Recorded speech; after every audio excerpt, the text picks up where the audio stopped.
어쩌면 우리 모두는 무언가의 종의로 살고 있는지도 모릅니다. 그런데 말이죠. 그 주인이 누구냐에 따라 삶이 완전히 달라진다고 해요. 오늘은 바로 그 두 명의 주인에 대한 이야기를 한번 나눠볼까 합니다. 우리는 정말 엄청난 자유의 시대에 살고 있죠. 그런데 혹시 그 자유가 가끔은 내가 스스로 만든 감옥처럼 느껴질 때는 없으셨나요? 자, 먼저 첫 번째 관점부터 한번 살펴볼까요? 이건 현대 사회가 파놓은 함정에 대한 이야기인데요. 끝없는 선택과 기회가 오히려 우리를 보이지 않는 감옥에 가두고 있다는 생각, 꽤 흥미롭지 않나요? 여기서 나오는 핵심 개념이 바로 자기 착취라는 건데요.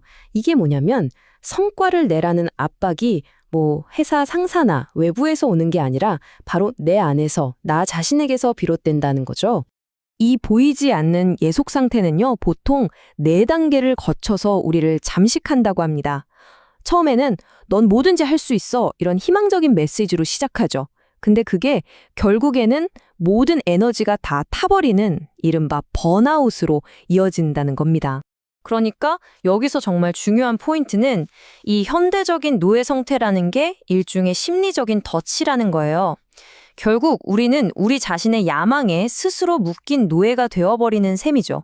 그런데요, 만약에 이 종이 된다는 게 우리가 자신도 모르게 빠지는 그런 덫이 아니라 오히려 완전한 해방을 향해서 우리가 의식적으로 선택하는 거라면 어떨까요? 바로 이 질문에서부터 고대의 지혜는 전혀 다른 방향의 해답을 내놓습니다. 자, 이제부터는 정말 역설적일 생각을 한번 들여다볼 건데요. 기꺼이 어떤 신적인 존재, 신적인 주인의 종이 되는 것, 그것이야말로 진정한 자유를 얻는 유일한 길이라는 관점입니다. 폴 워셔라는 목사님이 이런 말을 했어요. 그리스도인이 된다는 건 속박에서 자유로 가는 게 아니다.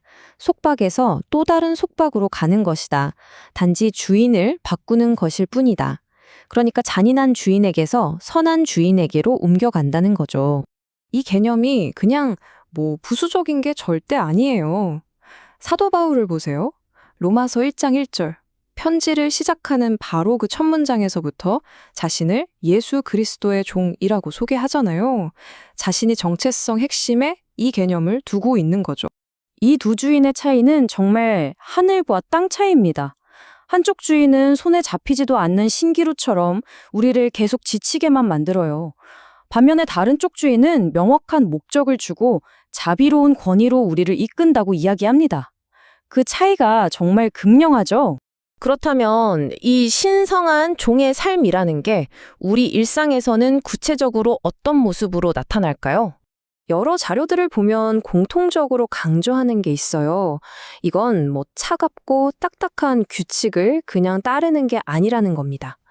그보다는 살아있는 관계 속에서 끊임없이 그 주인의 임재, 함께 하심을 구하는 것에 가깝다고 해요. 이 삶은 굉장히 구체적인 실천들로 나타나는데요. 예를 들면 끊임없이 기도에 힘쓰고 또 내가 싸우려고 애쓰는 대신에 그 모든 상황을 주인에게 맡기는 신뢰. 그리고 육아나 직장일 같은 아주 평범한 일상 속에서 새로운 의미를 발견하는 것. 이 모든 게 바로 새로운 종류의 자유를 표현하는 방식인 셈입니다. 성경 베드로전서 2장 23절을 보면 그 핵심이 아주 잘 나타나 있어요. 욕을 당하시되 맞대어 욕하지 아니하시고 억울한 상황에서도 스스로 갚으려 하지 않고 모든 걸 공의로운 심판자에게 맡기는 모습, 이것이 바로 종이 누리는 자유라는 거죠. 그리고 마태복음 20장 27절은요, 우리가 가진 세상의 가치관을 완전히 뒤집어 버립니다. 너희 중에 누구든지 으뜸이 되고자 하는 자는 너희의 종이 되어야 하리라. 최고가 되려면 오히려 종이 되어야 한다니. 위대함이 섬김에서 나온다는 정말 놀라운 역설이죠. 존 웨슬리의 이 기도는 이런 삶이 추구하는 궁극적인 열망이 뭔지를 정말 강렬하게 보여줍니다. 하나님, 제가 결코 쓸모없는 자로 살지 않게 하소서. 더 높은 부르심을 위해 목적 있는 삶을 살고 싶다는 간절함이 담겨 있죠.